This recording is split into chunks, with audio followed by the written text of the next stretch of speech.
มากสมโอนั่งอยู่เลยดีที่สุดเลย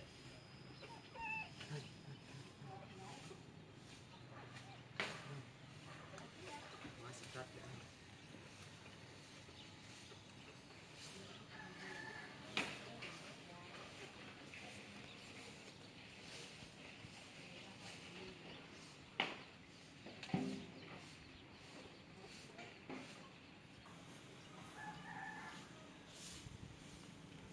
ดีตาเหรอ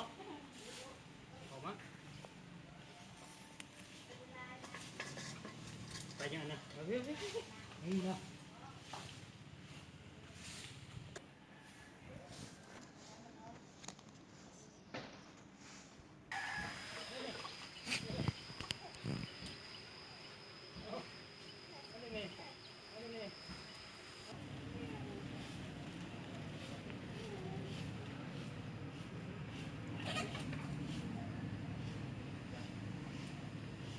เศรษฐกิจพอเพียงพี่น้องเอ้ย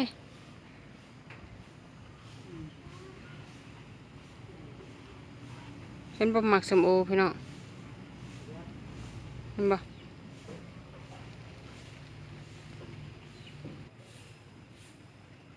เบิ่งจบแล้วก็อย่าลืมกดไลค์กดติดตามเด้อจังได๋ก็ขอบคุณพี่น้องทุกคนเนาะที่อยู่เคียงบ่าเคียงไหลตั้งแต่เริ่มต้นเฮ็ดวิดีโอหรือว่า